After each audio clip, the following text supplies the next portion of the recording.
katanya ini ada suara penarik perkutut, apakah benar ada? Suara penarik ya, jelas ada. Kan ada suaranya dulu. Oh ya. Udah pernah menjabarkan kan. Ya. Ini tipe karakter pengikat. Dan suaranya mesti seperti ini. Nah, seperti apa itu?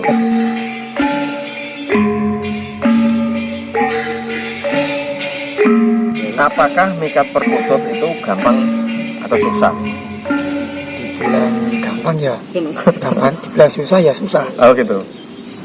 Kenapa itu alasannya? Kalau alasannya itu tergantung gini. Kalau seorang mikat itu kalau kita nggak punya delok ya, pengundang yang bagus, itu kadang mesti zong kan satu hari. Tapi kalau punya delok yang bagus kan belum tentu dapat. Ya. Nah, masalah dapat itu kan rezeki. Ya. Di situ poinnya di situ. Jadi, gitu ya. Dianggap gampang, dianggap susah-susah karena ini babakan bab rezeki. Bab rezeki. Oke. Iya. Tapi yang penting kalau mikat itu kan pasti ada punya pengundang delok yang sudah kategori delok, sudah terlatih. Biasanya sudah siap jalan. Berarti pertanyaannya intinya ya dibilang gampang, susah. Itu untuk pertanyaan yang pertama. Nah, gini Bang, ini babakan mikat loh ya. Kalau pemikat itu dia satu menguji kesabaran. Ya. Belum tentu satu hari dapat satu. Kadang nggak sabar. Baru taruh sini ada suara bagus pindah sana. Oh gitu. Terlena dengan perkutut yang lain. Iya. Ya. Misalnya ujiannya di situ. Ininya sabar. Harus sabar. Terus untuk ukuran standar sangkar jebak itu seperti ukurannya gimana ya? Contohnya nggak ada ya? Nggak ada ya. Untuk ukuran biasanya kan kira-kira loh, ini kira-kira saja karena beda pengrajin beda. Nah ya kan? itu masalahnya di situ. Soalnya kadang ya kita ya nggak ada patokan untuk ukuran. Yang penting kita merasa burung itu nyaman dalam sangkar. Gitu. Yang nggak terlalu kecil, yang nggak terlalu kebesaran. Kalau besar juga kan nanti waktu naikin gala kan juga agak berat. Untuk berat, kira-kira berapa ya? Nggak ada 1 kilo apa gimana? Nggak ada ya. Semakin ringan itu di atas itu semakin bagus. Soalnya kan lawannya angin. Untuk bahan biasanya apa ya? Bahan itu ada yang pakai kemandian. Ya. Untuk kawat atau apa itu? Bahan sangkar, jeruji. Jerujinya itu biasanya ada yang pakai kawat bahan, gitu. ada yang kabel. Gitu. Telepon itu ada juga yang pakai stainless dan sebagainya, macam-macam. Intinya semakin ringan, yang penting kokoh gitu ya, semakin bagus gitu. Kalau berat itu kasihan yang naikin. Oh ya. Samping itu khawatirnya kalau kena angin gitu ya. Angin. Dia mentiung bahasa Indonesia apa? Ya pakainya gitu. Ya biasanya kalau kena angin bahayanya seperti itu jika sangkar jebaknya terlalu berat gitu ya. Terus cara melatih delok buat pikat atau jebak.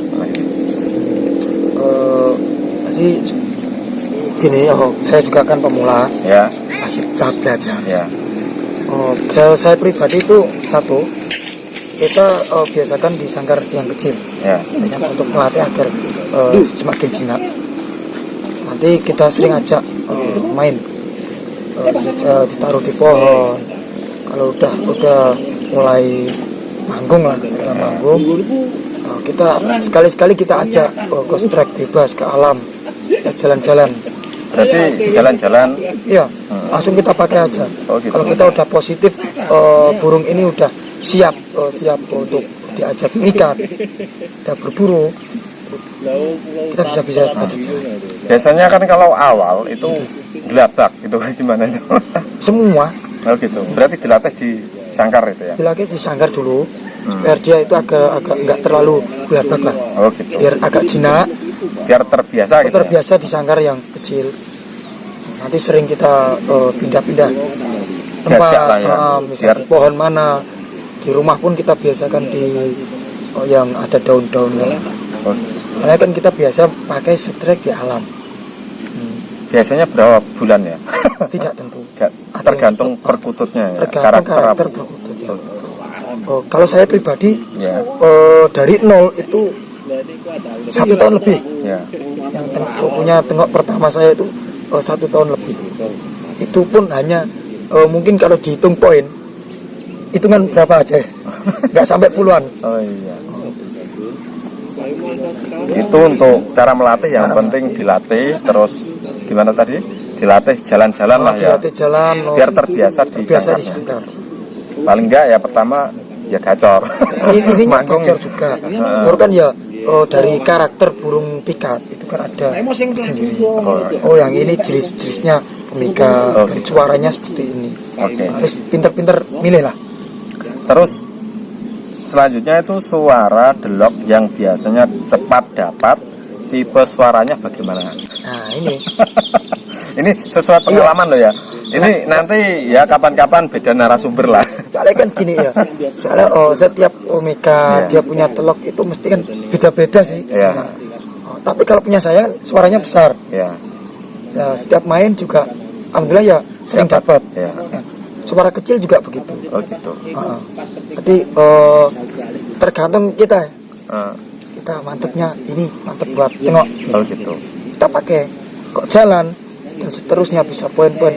Nah itu aja kita pakai. Berarti tidak pengaruh ya untuk suara tipe. Ada yang kecil dapat, Itu sedang karakter atau satu, besar. Apa gimana? karakter burung kan? Ya, Mas suara karakter ke burung. suara ini ya.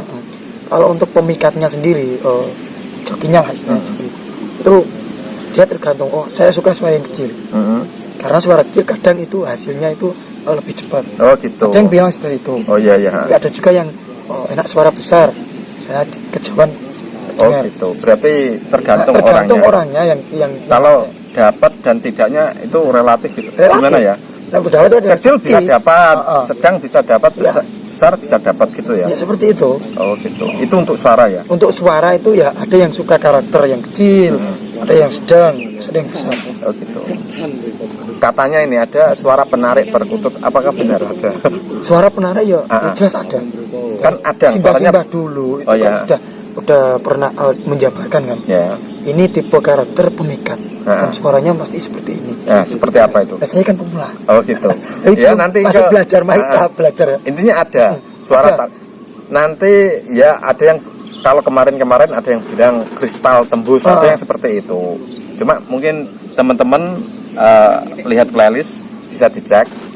Kita belajar bersama intinya beda. Nah, intinya belajar. Kita belajar. Ini beda narasumber jadi sesuai dengan pengalaman. Jadi kalau jawab seasalnya asal-asalan ya agak gimana gitu. Jadi enaknya sesuai dengan pengalaman.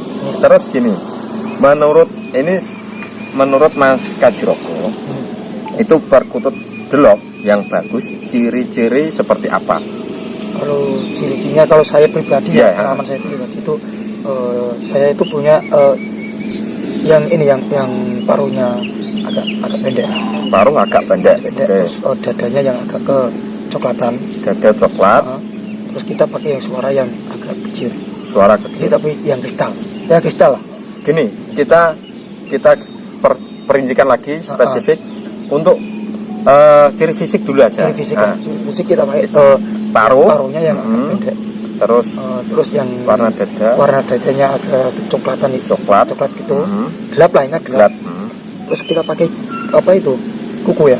kuku ya. Kukunya yang apa sih? Kayak runcing tumpul gitu. Oh, runcing tapi Yang runcung. Yang runcing, lincip kecil lah. Oh gitu. Kan ada yang tajam. tumpul. Ini yang tajam. Oh gitu. Nah, yang tajam. Soalnya kan jiwa petarung kan harusnya kan Oh gitu. yang siap tarung. Oh gitu ya.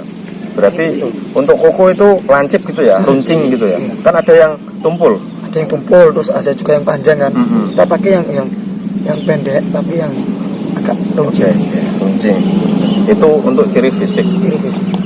Terus sisik. Mungkin Sisik juga ada karakter hitungan sendiri kan. Ada yang memakai 33, ada yang 35, bahkan 37. 33, 35, 37. Itu Bahkan, sisik. Itu sisik kaki. Bahkan ada yang memakai di atas Atas itu, paling banyak 40 gitu. ke atas. Oh, 40 ke atas. Kalau punya saya sendiri juga 40 soalnya. Gitu. Nah, tapi kan di strike alam kan poin. Oh ya. Hasil poin juga nanti mempengaruhi Itu untuk jumlah sisik kaki ya. jumlah sisik kaki. Untuk jumlah sisik jempol mungkin ada. Sisik jempol kurang mohon maaf ya. Ya. Ini masih tahap belajar. Ya. Ada yang memakai yang 65, ada yang bahkan kalau ada yang bisa yang 77. ya tergantung. Oh gitu. Tapi Soalnya kan perkututnya kan kadang kan juga sulit cari yang seperti itu. biasanya itu kalau pemikat ini kalau salah mau dibenarkan ya. Oh. Rata-rata pilihnya itu yang 77. Rata-rata pilihnya. Cuma kan sulit gitu ya. Sulit, memang sulit. Kalau saya pribadi pengen yang seperti itu. Iya. Sisi 33, kasta 77, ya kan? Tapi sulit. Tapi kan sulit. Iya, kadang itu depannya yang sisik kaki sudah tembus, belakangnya enggak. Itu belum lagi ke suara ya. Ini kalau dilihat dari sisi ya. Iya. Kalau dari sisi cuma kan patokannya kan dari babai dulu. Ya. Dengan entah itu sama seperti yang kita perhatikan atau tidak, yang tergantung Untuk suara suara ya seperti relatif, tadi ya. relatif ada yang memakai yang suara kristal, ada yang besar, tergantung kesukaan. Nah, misalnya saya suka yang suara besar, itu saya pakai. Oh, gitu. Yang penting kita mantap betul pakai itu, insya Allah hasilnya juga bagus. Oke. Nah, kira-kira ya seperti itu pertanyaan dari Ya. saya. Nanti kapan-kapan kalau ya ada waktu saya tanya pada teman-teman yang lain. Ini soalnya lagi pada nyebar. Iya, lagi pada nyebar. Saya cari ya ke sawah-sawah, ke gunung ya. Jadi sulit. Jadi langsung ke ketua panitianya saja, Mas Kajirogo. Ya. Nah, terima kasih Mas Kajirogo. Ya, Saya Ali Regi dan saya Kajirogo dari Jengkal. ya, selamat siang. Wassalamualaikum warahmatullahi wabarakatuh. Sukses buat seluruh cinta perkutut ya, khususnya aku. Mania.